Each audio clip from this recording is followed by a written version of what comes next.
인자의 임함은 노아 때와 같습니다. 마태복음 24장 37절 말씀에 노아의 때와 같이 인자의 임함도 그러하리라 약속하고 있습니다. 노아 때 노아는 믿음으로 방주를 준비했습니다. 그리고 홍수 심판으로부터 보호를 받았던 것이죠. 그렇다면 오늘 우리도 세상 종말을 앞두고 신령한 방주를 준비해야 합니다. 신령한 방주는 믿음이 없이는 준비할 수가 없습니다. 오늘 본문 히브리서 11장 7절 말씀 보니까 믿음으로 노아는 아직 보지 못하는 일에 경고하심을 받아 경외함으로 방주를 예비하여 그 집을 구원하였으니 이로 말미암아 세상을 정죄하고 믿음을 좇는 의의 후사가 되었느니라 이렇게 말씀하고 있습니다. 오늘 본문을 볼 때 믿음이란 단어가 두 번 나오죠. 믿음으로, 노아는 믿음으로 방주를 예비했습니다. 믿음이 없이는 방주를 준비할 수 없다는 말씀이죠. 또한 노아는 믿음을 쫓아가는 의의 후사가 되었습니다. 당시 많은 사람들이 노아에게 노아 영감, 해가 이렇게 쨍쨍한데 무슨 비가 온다고 방주를 준비하나? 이러면서 비아냥거렸을 것입니다. 그러나 노아는 사람의 말을 쫓아가지 아니하고 믿음을 쫓아서 결국은 의의 후사가 되었다라고 말씀하고 있습니다. 오늘 우리도 믿음으로 방주를 준비해야 됩니다. 어떻게 방주를 준비해야 됩니까? 첫 번째로 잣나무로 방주를 준비해야 합니다. 창세기 6장 14절에 너는 잣나무로 너를 위하여 방주를 짓되 너 자신을 위해서 잣나무로 방주를 지으라고 명령하고 있습니다. 방주의 재료는 잣나무요. 우리는 잣나무로 방주를 준비해야 되는 것이죠. 첫째로 이 잣나무는 우리가 생각하는 일반적인 잣나무가 아니라 히브리어 고페르 나무입니다. 우리가 생각하는 일반적인 잣나무가 아니라 히브리어로 고페르라는 나무죠. 이 고페르란 히브리어는 창세기 6장 14절에 단 한 번 성경에 여기 딱 한 군데만 사용되었습니다. 우리말 성경에 다른 데도 잣나무라고 번역된 단어들이 나오죠. 그러나 그 단어가 히브리어 고페르는 아닙니다. 히브리어 고페르는 여기 딱 한 번 사용된 단어예요. 아주 특별한 단어라는 것을 우리에게 알려주는 거죠. 한국식 잣나무가 아닙니다. 두 번째로 이 잣나무는 신령한 생명나무입니다. 이 잣나무는 신령한 생명나무죠. 왜 그렇습니까? 잣나무로 방주를 지었는데 이 잣나무 때문에 노아와 그 가족들의 생명을 구원받을 수 있었죠. 그래서 노아의 입장에서 이 잣나무는 생명나무입니다. 원로 목사님께서는 1997년 3월 21일 설교에서 이 생명나무 고페르 나무는 예수님을 가리킨다라고 가르쳐 주셨습니다. 예수님께서 십자가 달리시기 직전에 십자가를 지고 골고다 언덕을 올라가십니다. 많은 여자들이 울면서 눈물을 흘립니다. 그때 예수님께서 누가복음 23장 31절에서 푸른 나무에도 이같이 하거든 마른 나무에게는 어떻게 하리요? 말씀하셨습니다. 예수님 자신이 푸른 나무라는 거죠. 생명나무라는 것입니다. 생명이 있는 나무는 푸르릅니다. 그러나 생명을 잃어버린 나무는 점점 나무가 죽어 누렇게 변해가는 거 아닙니까? 그러므로 우리가 잣나무를 준비한다. 이것은 영적으로 생명나무이신 예수님을 준비하는 것입니다. 예수님을 떠나서는 구원이 없습니다. 잣나무가 아니면 구원받을 수 없었듯이 우리의 생명나무이신 예수님이 없이는 구원받을 수가 없습니다. 요한복음 14장 6절 말씀 보니까 나는 길이요 진리요 생명이니 나로 말미암지 않고는 아버지께로 갈 자가 없느니라 말씀하고 있죠. 우리는 예수님을 통하여 아버지께 갈 수 있습니다. 또 사도행전 4장 12절 말씀 보니까 이 세상에 구원받을 이름은 예수 이름밖에 없다.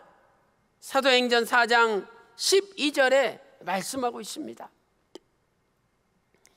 일대지 세 번째로 생명나무를 준비한 성도라면 올량한 혀를 가져야 됩니다. 우리가 예수님 믿고 생명나무 준비했다면 우리는 올량한 혀를 가져야 되죠. 잠언 15장 4절 말씀 보세요. 올량한 혀는 생명나무라도 패리한 혀는 마음을 상하게 하느니라. 올량한 혀가 생명나무래요. 우리말 성경은 잠언 15장 4절을 이렇게 번역하고 있죠. 따뜻한 말은 생명나무와 같지만 가시 돋친 말은 영혼을 상하게 한다. 따뜻한 말은 생명나무예요. 그러나 가시 돋친 말은 영혼을 상하게 한대요. 또한 잠언 15장 4절 바른 성경에서는 이렇게 번역하고 있습니다. 치료하는 혀는 생명나무이지만 삐뚤어진 혀는 마음을 상하게 한다. 오늘 저와 여러분의 혀가 삐뚤어져 있습니까? 혀가 삐뚤어져 있으니 말도 삐뚤어지게 나오는 거죠. 좀 좋게 말하면 어때요? 그냥 어떻게 해서든지 상대방을 흠집을 내고 깎아내리기 위해서 이 혀가 삐뚤어지게 말을 하는 거죠. 생명나무를 준비한 성도는 어느 생활부터 따뜻하게 남을 죽이는 말이 아니라 남을 치료하고 살리는 말을 해야 된다는 것입니다. 만약에 노아의 가족들이 올량한 혀를 갖지 못하고 패리한 혀를 가졌다고 생각해 보세요. 셈과 함과 야벳이 맨날 서로 다투고 분열하고 서로 남을 끄집어내리고 흠집냅니다. 그러니 언제 방주를 짓겠습니까? 진짜 방주 짓는데 온 힘을 바치는 사람이라면 남의 것이 눈에 들어오지도 않아요. 내가 지금 힘들고 일하기도 바쁜데 무슨 남의 일에 관여합니까?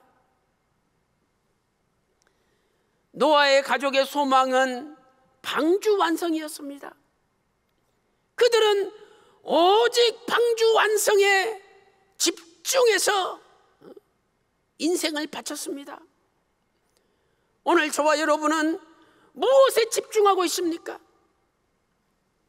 잠언 13장 12절 말씀 보니까 소망이 더디 이루게 되면 그것이 마음을 상하게 하나니 소망이 이루는 것이 곧 생명나무니라. 소망이 이루어지는 게 생명나무래요. 노아의 가족들에게 방주 완성이 곧 생명나무의 완성입니다. 사랑하는 성도 여러분, 오늘 우리도 내가 생명나무를 준비했다고 자부하면서 입으로 함부로 말을 하고 가시돋친 말을 서슴지 않고 말하며, 그리고 가정과 직장과 사업, 교회에 이 나라 이 민족의 분열을 조장했다면 오늘부터 우리는 바꿔야 됩니다. 내 입에서 따뜻한 말이 나가고 남을 살리는, 치료하는 말이 나갈 때 진정으로 내가 예수님 안에서 생명나무를 준비한 사람이 되는 것입니다. 네 번째로, 잣나무를 준비하는 것은 큰 희생이 필요합니다. 희생이 없이는요, 잣나무 준비할 수 없습니다. 원로 목사님께서 노아가 잣나무 준비하는 상황을 말씀하셨죠. 휘선 박윤식 원로 목사님께서 설교하시면서 이 잣나무가 군락을 이루어서 있었던 게 아니라는 거죠. 온 산을 뒤져도 몇 군데 잣나무가 없었다는 거예요. 그래서 온 산을 뒤져가지고 그 고페르 나무를 찾아서 그 나무를 베가지고 가지를 치고 껍질을 다 벗기고 그 나무를 끄집어 내려옵니다. 도와주는 사람 없어요. 노아와 셈함 야벳, 그리고 각각 부인들 8명 외에 누가 있습니까? 그래서 노아가 잣나무 껍질을 벗겨가지고 그걸 잘게 잘라서 이어가지고 밧줄을 만들어서 껍질 벗긴 잣나무를 꽁꽁 묶어가지고 그걸 가족들이 어깨에 메고 그 산 아래로 끌고 내려온다는 거예요. 그러니 잣나무가 한꺼번에 몰려있으면 일하기 쉽죠. 여기 뚜문 또 저기 뚜문 저기 뚜문 있는데 그 나무를 찾는 것도 힘들고 나무를 잘라서 가지를 치고 껍질을 벗겨가지고 끌고 내려오는 것도 힘들다는 거예요. 그러니까 노아의 가족들은 온몸이 상처투성이었대요. 오늘 저와 여러분이 구속사 말씀 전하기 위해서, 내가 하나님의 구속사를 완성하기 위해서 내 몸이 온몸이 상처투성일 정도로 헌신하고 있습니까? 우리는 너무 편해요. 얼마나 편합니까? 누가 뭐라고 하기를 합니까? 화를 냅니까? 뒤에서 채찍질합니까? 2007년 9월 7일 금요일 특별 집회 때 원로 목사님께서 노아의 손톱이 다 닳아지고 이 발톱이 다 뭉개지고 닳아졌다는 거예요. 오늘 저와 여러분이 아버지의 뜻을 이루기 위해서 이 손톱이 닳아지고 발톱이 뭉개질 정도로 정말 우리가 이렇게 충성했습니까? 아니 인자 이맘이 노아 때랑 같았는데 우리는 노아 때 얼마나 노아와 자식들이 그 헌신했는지 그걸 생각해야죠. 그 헌신이 우리 헌신이 될 때 우리가 진정으로 방주를 예비하는 사람이 되는 것입니다. 오늘날 우리의 신앙생활이 너무 나태하고 너무도 게으르지 않는지 우리는 돌아봐야 됩니다. 로마서 12장 11절 말씀 보니까 부지런하여 게으르지 말고 열심을 품고 주를 섬기라 명령하고 있습니다. 사랑하는 성도 여러분, 노아가 온몸이 부셔지도록 잣나무를 준비한 것처럼 저와 여러분도 온몸이 부서지도록 아버지 앞에 충성하시고 잣나무를 준비하여 구속사 말씀이라는 신령한 방주를 완성하는 저와 여러분이 다 되시기를 주님의 이름으로 축원합니다. 큰 두 번째, 역청으로 방주를 준비해야 됩니다. 역청으로. 아무리 잣나무로 방주를 잘 지었다 할지라도 틈이 있으면 물이 들어와서 결국 배가 침몰합니다. 그래서 하나님께서는 창세기 6장 14절에 역청으로 그 안팎을 칠하라 명령하신 것입니다. 첫째로 역청은 히브리어 코페르입니다. 참 그 신기하지 않아요?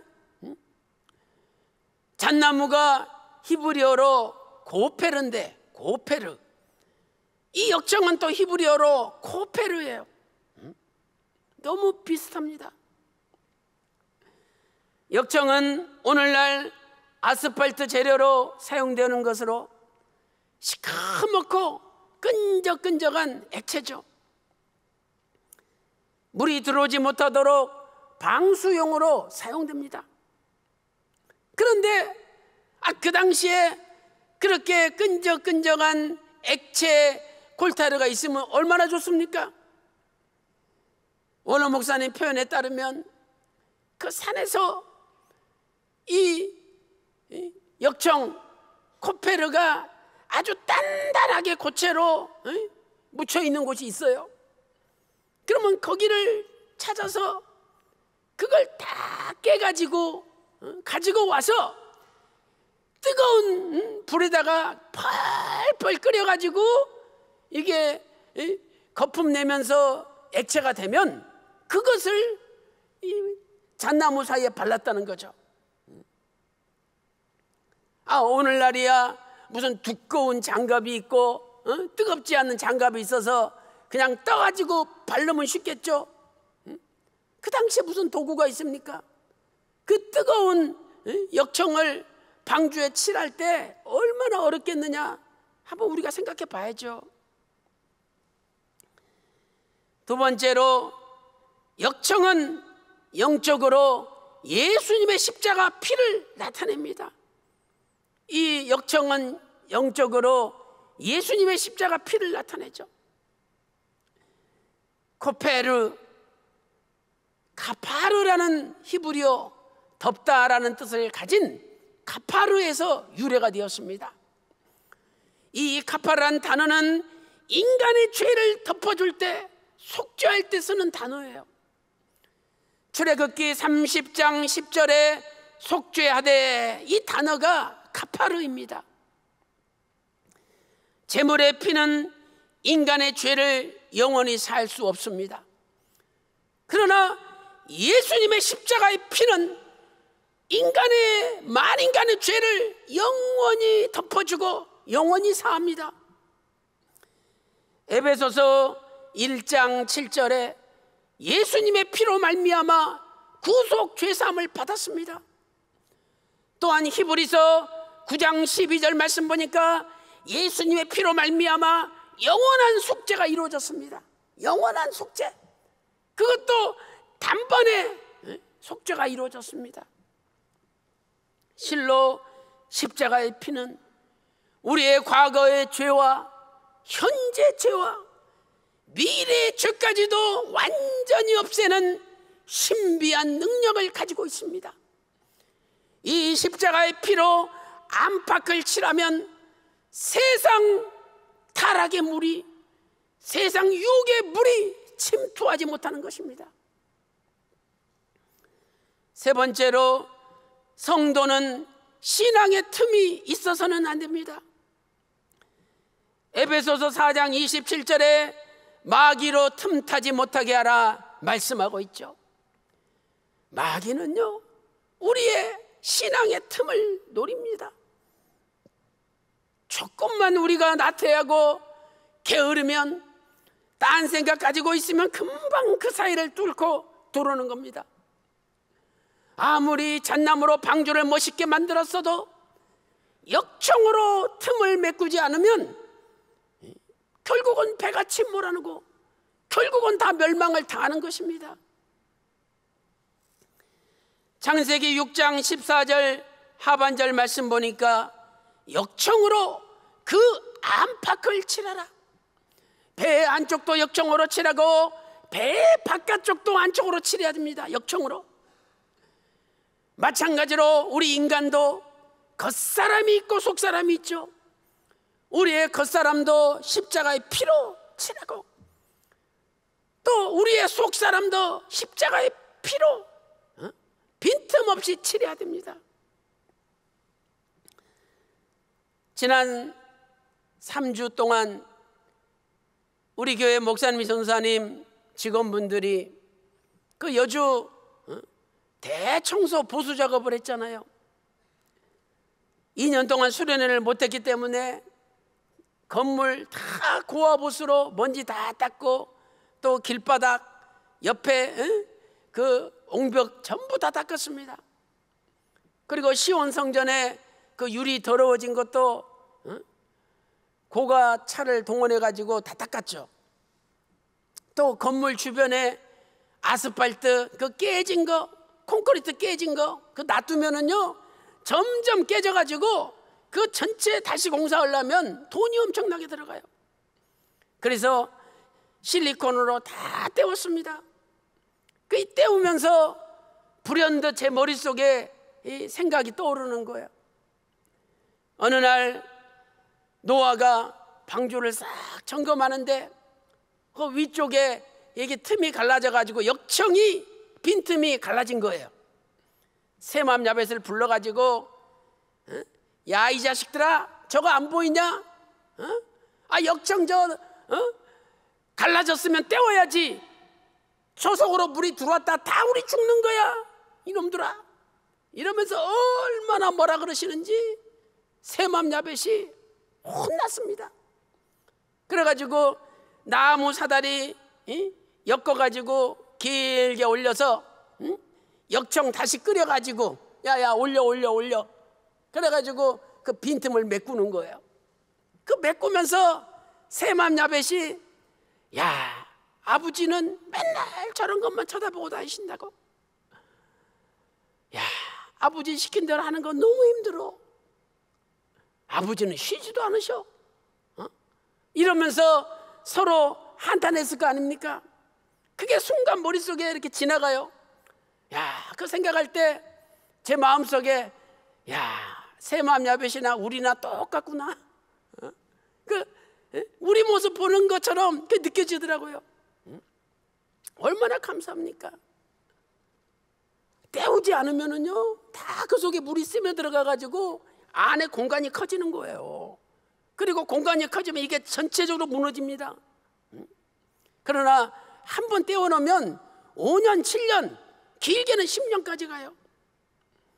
오늘 저와 여러분의 신앙의 빈틈은 없습니까? 아버지가 소리칩니다. 빨리 메꾸라고. 오늘 또 세맘 야벳이 아버지 노아의 명령에 순종한 것처럼 오늘 저와 여러분도 하나님 말씀에 순종해서 이번 기회에 신앙의 빈틈을 하나도 틈이 없이 완전히 메꾸는, 겉에도 메꾸고 속에도 메꾸는 저와 여러분 다 되시기를 주님의 이름으로 축원합니다. 큰 세 번째, 방주에서 지낼 양식을 준비해야 됩니다. 방주에서 지낼 양식을 준비해야 되죠. 창세기 6장 21절 말씀 보니까 너는 먹을 모든 양식을 내게로 가져다가 저축하라. 이것이 너와 그들의 식물이 되리라. 이렇게 말씀하고 있습니다. 노아와 가족들은 1년 이상 방주에 있었습니다. 그래서 양식도 1년 이상 먹을 걸 준비를 한 거죠. 자, 어떤 양식을 준비하라고 명령하셨습니까? 첫 번째는 먹을 양식을 준비해야 됩니다. 먹을 양식. 창세기 6장 21절을 잘 보세요. 먹을 양식을, 먹을 모든 식물을 저축하라. 먹지 못하는 양식도 있다는 거죠. 그 먹지 못하는 양식 준비해봤자 아무 소용없다는 거예요. 배 안에다가 먹지 못할 양식 쌓아놔봤자 그거 뭐합니까? 먹지도 못하는데. 오히려 먹을 양식 쌓을 공간만 부족한 거죠. 오늘 저와 여러분도 먹을 양식을 준비해야 됩니다. 그 먹지 못할 쓸데없는 양식 준비해봤자 아무 소용없어요. 종말에 5번째 나팔 재앙이 울려 퍼집니다. 이것은 5개월 황충 재앙이죠. 첫 번째 화에 해당됩니다. 요한계시록 9장 1절부터 11절까지 나오잖아요. 이 5개월 황충 재앙은 인간의 정신계를 파괴시키는 재앙입니다. 사람을 죽이지 않아요. 차라리 죽어버렸으면 좋겠어. 그런데 죽이지도 않고 계속 인간의 정신세계를 괴롭히고 그냥 고통스럽게 만드는 거예요. 계시록 9장 4절 말씀 보세요.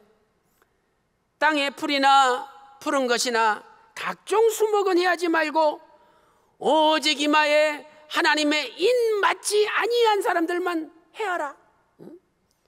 이렇게 5개월 황충 재앙이 닥치는데 하나님의 인을 받으면 괜찮다는 거예요. 해치지 못해요.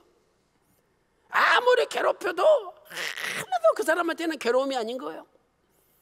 그런데 하나님의 인 맞지 않은 사람들은 죽이지는 않고 정갈이 쏘는 것 이상으로 영적으로 고통을 받는 거죠. 계시록 9장 5절 말씀 보세요. 그들을 죽이지는 못하게 하시고 5달 동안 괴롭게만 하게 하시는데 그 괴롭게 함이 전갈이 사람을 쏠 때에 괴롭게 함과 같더라. 이렇게 말씀하고 있습니다. 여기 계시록 9장 4절에 인 맞지 아니한 사람들만 해하라. 여기 맞지라는 단어가 헬라어로 에코라는 가지다, 에코라는 단어인데 이 단어에 현장이 사용되고 있죠.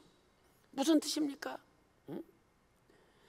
과거에 하나님의 인침을 받았는데 지금 5개월 황충 재앙이 일어나기 직전까지도 하나님이 인을 주신다는 거예요.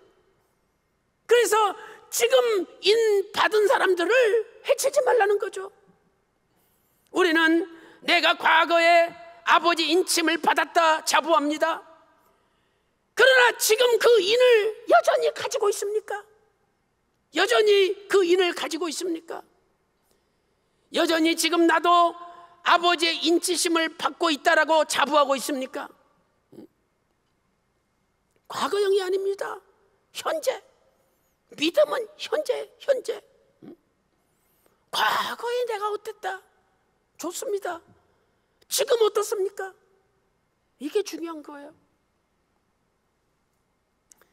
요한복음 3장 33절 말씀 보니까 그의 증거를 받는 이는 참되시다 하여 인쳤느니라. 하나님의 말씀을 받는 것이 인침을 받는 거예요. 과거에 내가 하나님 말씀을 받았다면 환난 받기 직전까지도 여전히 하나님 말씀을 받아야 된다는 것을 우리에게 가르쳐주고 있습니다. 그러므로 그분은 마지막 때 어떠한 환난이 와도 그것을 이기고 통과할 수가 있는 것입니다. 그래서 우리는 먹을 양식, 하나님께서 인정하시는 양식을 준비해야 됩니다. 하나님께서 노아에게 먹을 양식을 저축하라 말씀하신 것처럼 오늘도 세상에 먹지 못할 양식에 귀 기울이지 말고 먹을 양식, 구속사 말씀이 예수님의 십자가 피 묻은 복음이 먹을 양식 아닙니까? 이 양식 준비해서 종말에 살아남는 저와 여러분이 될 줄로 믿습니다.